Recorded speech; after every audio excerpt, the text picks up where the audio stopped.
ಸಿನಿಮಾದಲ್ಲಿ ಎಂಥ ಕಥೆ ಹೇಳ್ತಾ ಇದ್ದೀರಿ ಅನ್ನೋದಕ್ಕಿಂತ ಆ ಕಥೆಯನ್ನ ಹೇಗೆ ಹೇಳ್ತಾ ಇದ್ದೀರಿ ಅನ್ನೋದು ಮುಖ್ಯ ಅನ್ನೋದನ್ನ ನೀವು ಕೇಳಿರಬಹುದು.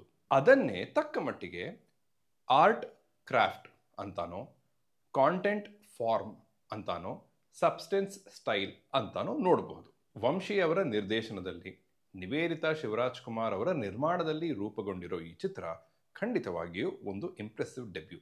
ನಮಸ್ಕಾರ, ನಾನು ಕೈರಂ ವಾಶಿ ಅಂಡ್ ಇವತ್ತಿನ ಚಿತ್ರ ಫೈರ್ಫ್ಲೈ. ಫೈರ್ಫ್ಲೈ ಮುಖಾಂತರ ವಂಶಿ ಅವರು ಹೇಳೋಕೆ ಹೊರಟಿರುವುದು ಒಂದು ಸಿಂಪಲ್ ಮೆಸೇಜ್ ಅನ್ನೇ.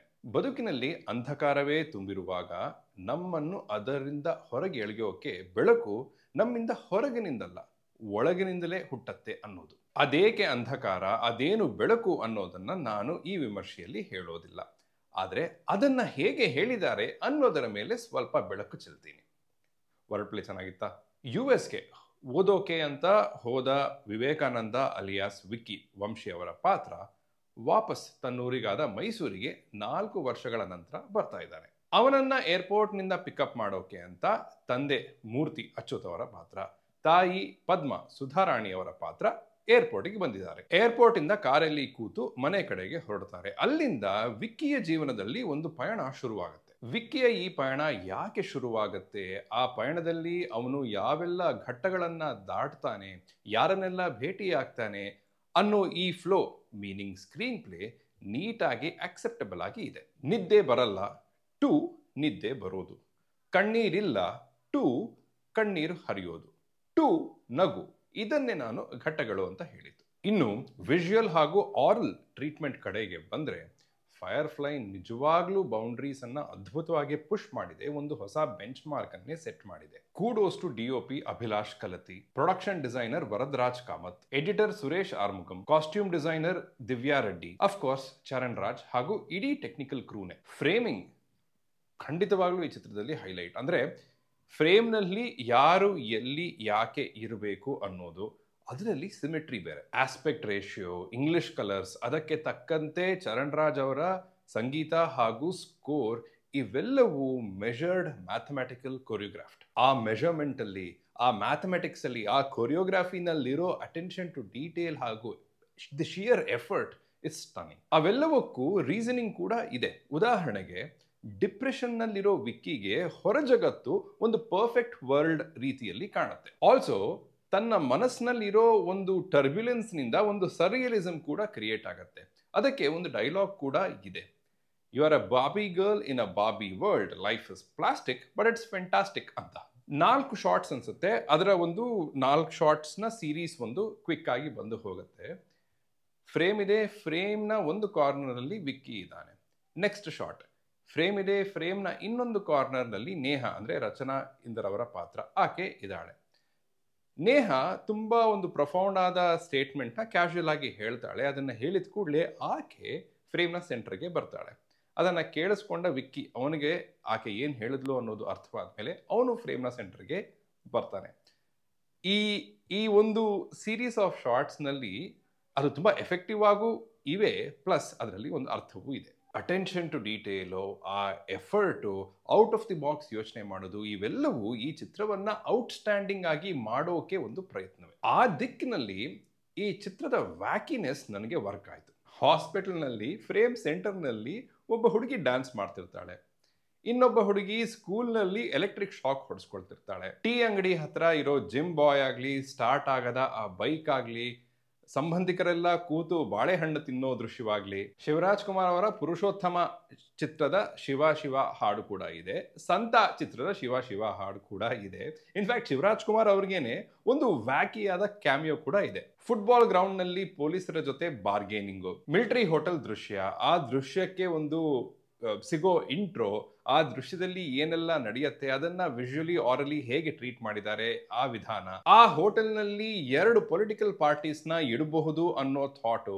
ಇನ್ಫ್ಯಾಕ್ಟ್ ಈ ಚಿತ್ರವೇ ಒಂದು ವೆಲ್ ಥಾಟ್ ಥ್ರೂ ಫಿಲ್ಮ್. ಫೋಟೋಗಳಿಗೆ ಫ್ರೇಮ್ ಹಾಕೋ ಅಂಗಡಿಯಲ್ಲಿ ಕೂತಾಗ ವಿಕ್ಕಿನು ಒಂದು ಫೋಟೋ ಫ್ರೇಮ್ ನ ಒಳಗೆ ಇದ್ದ ಹಾಗೆ ಯಾಕೆ ಕಾಣ್ತಾನೆ. ಒಂದು ವರ್ಷಕ್ಕೆ ಯಾವುದೋ ಒಂದು ಇವೆಂಟ್ ನಡೆಯುತ್ತೆ, ಅದನ್ನ ಕಥೆಯೊಳಗೆ ತಂದ ಐಡಿಯಾ. ಬರ್ತ್ಡೇ ಸೆಲೆಬ್ರೇಷನ್ ಮೂಲಕ ನಮಗೆ ಇಮಿಡಿಯೇಟ್ ಆಗಿ ಕೊಡೋ ಆ ಎಮೋಷನಲ್ ಸ್ವಿಚ್, ಅದೇ ರೀತಿಯ ಎಮೋಷನಲ್ ಇಂಪ್ಯಾಕ್ಟ್ ಪೊಲೀಸ್ ಸ್ಟೇಷನ್ ನಲ್ಲಿ ತೋಟದಲ್ಲೇ ವಿಕ್ಕಿ ಯಾಕೆ ಉಸಿರಾಡ್ತಾನೆ ಮಲಗ್ತಾನೆ ಅನ್ನೋದು, ವಿಕ್ಕಿಗೆ ಚಿಕ್ಕಪ್ಪನೋ ದೊಡ್ಡಪ್ಪನೋ ಇರ್ತಾರೆ, ಅವರ ಜೊತೆ ಅವರ ಫ್ಯಾಮಿಲಿ ಜೊತೆ ವಿಕ್ಕಿಗಿರೋ ಸಂಬಂಧ ನನಗೆ ತುಂಬಾನೇ ಇಷ್ಟ ಆಯ್ತು. ತೋಟದಿಂದ ಅವರು ವಾಪಸ್ ಹೊರಡುವಾಗ ವಿಕ್ಕಿ ಅವರಿಗೆ ಏನ್ ಹೇಳ್ತಾನೆ ಅನ್ನೋದು, ನಿಮಗೆ ಇದು ಓವರ್ ಅಂತ ಅನ್ನಿಸಬಹುದು ಅಂತ ಹೇಳಿ ಆಡಿಯನ್ಸ್ಗೆ ವಿಕ್ಕಿ ಏನು ಇಂಟ್ರೊಡ್ಯೂಸ್ ಮಾಡ್ತಾನೆ ಅನ್ನೋದು, ವಾಪಸ್ ಅದೇ ಟೈಮ್ಗೆ ಹೋಗ್ತೀನಿ ಅಂತ ಏನನ್ನೋ ಒಂದನ್ನ ತೋರಿಸ್ತಾರೆ, ಆದ್ರೆ ಅದಲ್ಲದೆ ಅವನ್ ಆಕ್ಚುಲಿ ಏನ್ ಮಾಡ್ತಾನೆ ಅನ್ನೋದು. ಈ ವಿಜುವಲ್ ಚಿತ್ರದ ವಿಜುವಲ್ ಕಾಮಿಡಿ ಹಾಗೂ ಸಿಚುಯೇಷನಲ್ ಕಾಮಿಡಿ ನನಗೆ ವರ್ಕ್ ಆಯ್ತು. ವಿಕ್ಕಿ ಬದುಕೋ ರೀತಿಯಲ್ಲಿ ಬದುಕೋದಕ್ಕೆ ಅವನಿಗೆ ದುಡ್ಡು ಎಲ್ಲಿಂದ ಬಂತು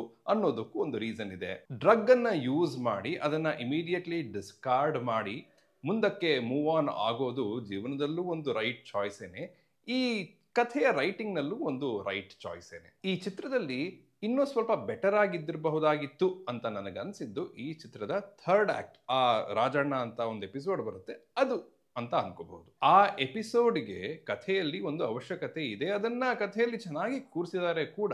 ಆದರೆ ಬರವಣಿಗೆಯಲ್ಲಿ ಅಲ್ಲಿವರೆಗೂ ಇದ್ದ ಆ ಕಾನ್ಫಿಡೆನ್ಸ್ ಎಲ್ಲೋ ಸ್ವಲ್ಪ ಒಂದು easier route, convenient route, predictable route ಅನ್ನ ತಗೊಂಡ್ರೇನೋ ಅಂತ ಅನ್ನಿಸ್ತು. ಅಗೇನ್ ಆ ಎಪಿಸೋಡ್ಗೆ ಒಂದು ಎಮೋಷನಲ್ ಮೈಲೇಜ್ ಇದೆ, ಪ್ರಾಯಶಃ ಅದು ಪೇಪರ್ ಮೇಲೆ ಹೆಚ್ಚಿತ್ತೇನೋ ಸ್ಕ್ರೀನ್ಗಿಂತ ಅಂತಾನೂ ಅನ್ನಿಸ್ತು. ಶಿವರಾಜ್ ಕುಮಾರ್ ಅವರ ಕ್ಯಾಮಿಯೋ ಪರ್ಪಸೇ ವ್ಯಾಕಿನೆಸ್, ಹಾಗಾಗಿ ನನಗೆ ಅದರಲ್ಲಿ ಸಮಸ್ಯೆನೇ ಇಲ್ಲ. ನೇಹ ಅನ್ನೋ ಪಾತ್ರದ ಇಂಟ್ರಡಕ್ಷನ್ ನಲ್ಲೂ ನೋ ಪ್ರಾಬ್ಲಮ್ಸ್.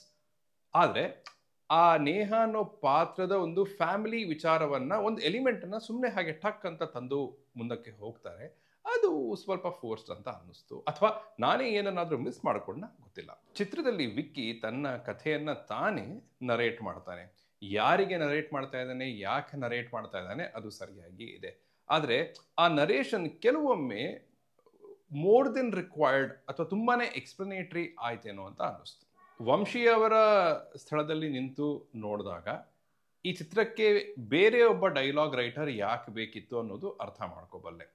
ಆದರೆ ಈ ಚಿತ್ರಕ್ಕೆ ರೈಟರೇ ಡೈಲಾಗ್ ರೈಟರು ಆಗಿದ್ದಿದ್ರೆ ಇನ್ನೂ ಆ ಅಲೈನ್ಮೆಂಟ್ ಚೆನ್ನಾಗಿದ್ದಿರೋದು. Director Vamshi first rank, writer Vamshi second rank, actor Vamshi third rank. ಅಂದ ಮಾತ್ರಕ್ಕೆ ಅವರ ಆಕ್ಟಿಂಗ್ ಚೆನ್ನಾಗಿರಲಿಲ್ಲ ಅಂತ ಅಲ್ಲ, he fits the role perfectly. ಅವ್ರಿಗೆ ಅಂತಾನೆ ಬರ್ಕೊಂಡಿರೋ ಪಾತ್ರ ಕೂಡ, ಹಾಗಾಗಿ ಅದರಲ್ಲಿ ಸಮಸ್ಯೆ ಇಲ್ಲ. ಆ್ಯಂಡ್ ಮುಂದಕ್ಕೆ ಅವರು ರಿಫೈನ್ ಮಾಡ್ಕೊಳ್ತಾರೆ ತಮ್ಮ ಆ್ಯಕ್ಟಿಂಗ್ನ ಅನ್ನೋ ನಂಬಿಕೆನೂ ಇದೆ. ಆದರೆ ಭಾಷೆ ಹಾಗೂ ಡಿಕ್ಷನ್ ಮೇಲೆ ಅವ್ರು ಇನ್ನೂ ಸ್ವಲ್ಪ ಹೆಚ್ಚು ಫೋಕಸ್ ನೀಡಿದ್ರೆ ಒಳ್ಳೆಯದು ಅನ್ನೋದು ನನ್ನ ಪ್ರೀತಿಯ ಸಲಹೆ. ಎನಿವೇ, ಇವೆಲ್ಲವೂ ಮೈನರ್ ಇಶ್ಯೂಸೇನೆ. ಈ ಚಿತ್ರದ ವಿಚಾರದಲ್ಲಿ ನನಗೆ ಮೇಜರ್ ಇಶ್ಯೂಸ್ ಅಂತ ಆ್ಯಕ್ಚುಲಿ ಯಾವುದೂ ಇರಲಿಲ್ಲ. ಯಾಕಂದರೆ ಈ ಚಿತ್ರದ ಕಾಮಿಡಿ ಆಗಲಿ ಅಥವಾ ಕ್ರಾಫ್ಟ್ ಆಗಲಿ ನನಗೆ ತುಂಬಾ ವರ್ಕ್ ಆದವು. ಸರಿ, ಕಾಮನ್ ಆಡಿಯನ್ಸ್ಗೆ ಇಷ್ಟ ಆಗತ್ತಾ ಅಂತ ಕೇಳಿದ್ರೆ ನಾನೇನು ಹೇಳಲಿ, ನಾನು ಕಾಮನ್ ಆಡಿಯನ್ಸೇ. ಇಷ್ಟ ಆಗತ್ತಾ, ವರ್ಕ್ ಆಗತ್ತಾ ಇಲ್ವಾ ಅನ್ನೋದಕ್ಕಿಂತ ಫ್ಲೈಟಿಂದ ಫೈರ್ಫ್ಲೈ ಕಡೆಗೆ, ಫೈರ್ಫ್ಲೈಯಿಂದ ಫೈರ್ವರ್ಕ್ಸ್ ಕಡೆಗೆ ಸಾಗೋ ಈ ಕನ್ನಡದ ಫೈಟ್ ಕ್ಲಬ್ ಅನ್ನ ಸಪೋರ್ಟ್ ಮಾಡೋದು ಮುಖ್ಯ ಅಂತ ನನಗನ್ಸುತ್ತೆ.